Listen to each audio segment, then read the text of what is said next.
জয় গুরু। পরম দয়াল আমার তোমার চরণে জানাই ভূমিষ্ঠ প্রণাম, আর আপনাদের প্রতি প্রত্যেককে জানাই আনন্দিত জয় গুরু। ইষ্টভৃতি, আমরা যারা সৎসঙ্গে আছি সকলেই ইষ্টভৃতি করি, আর ইষ্টভৃতি কেন করি সেটাও জানি।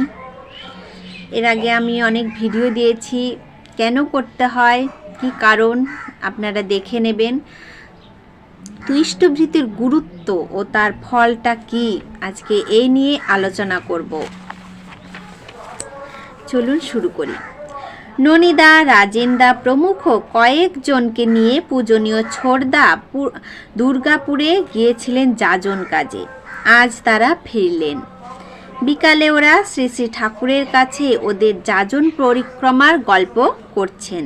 সন্ধ্যার পর বহিরাগত একটি দাদা এসে বললেন, আমি ঠিক মতো ইষ্টভৃতি করতে পারছি না, পাঠাতেও পারছি না।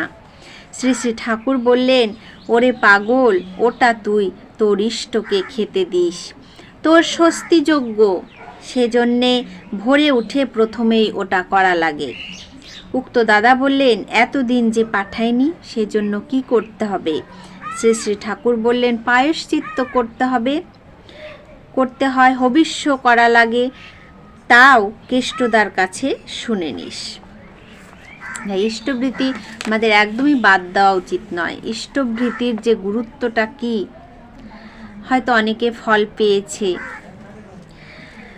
আপনারা করতে থাকলে অবশ্যই একদিন ফল কিন্তু পাবেন। শরৎদা বলছেন, অনেকের ধারণা ইষ্টভৃতি ঠাকুরের একটা আয়ের পথ। অনেকেরই কিন্তু এটা ধারণা যে ইষ্টভৃতি একটা আয়ের পথ ঠাকুরের। শ্রী শ্রী ঠাকুর বললেন, যার উপর টান হয় তার জন্য করা লাগে, করা আপনা থেকেই আসে। যার উপর আমাদের টান আছে তার জন্য যদি আমরা কিছু দেখবেন আপনা থেকেই সেই টানটা কিন্তু চলে আসে। পারিজাতদা বললেন, এ করলে কি পরম পুরুষ আমাকে শেল্টার বা আশ্রয় দেবেন? শ্রী শ্রী ঠাকুর বললেন, পাগল, পরম পুরুষ মানে দ্য বেস্ট ফুল ফিলার, মানে সর্বোত্তম পরিপূরক। এই প্রফুল্ল ইষ্টভৃতি সম্বন্ধে রবি ঠাকুরের কথাগুলি পারিজাতকে শোনালে হয়।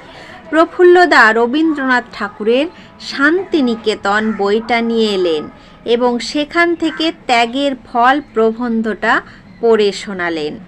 শোনার পরে পারিজাতদা প্রশ্ন করলেন, ইষ্টভৃতি করলে আমরা অনেক আপদ বিপদ থেকে যে রক্ষা পাই, সেটা কি আমাদের ভেতরের প্রজ্ঞা জাগ্রত হওয়ার জন্য, না বাইরের কোনো ফ্যাক্টর আছে এর মধ্যে?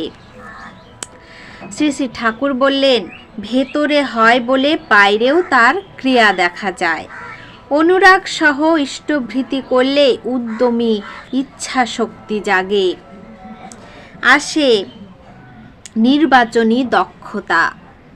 তখন তুমি একটা বিষয় টক করে ধরে ফেলতে পারো, কি দিয়ে কি হতে পারে তার মর্কসটা তোমার বোধের মধ্যে এসে যায়।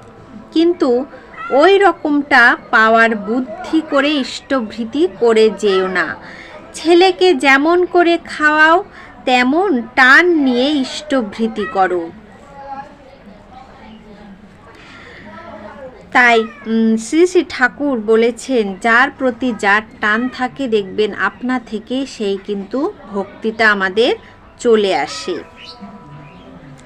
তাই ইষ্টভৃতির গুরুত্বটা হচ্ছে, আমরা যারা ইষ্টভৃতি করি তারা অবশ্যই অনেকে জানি।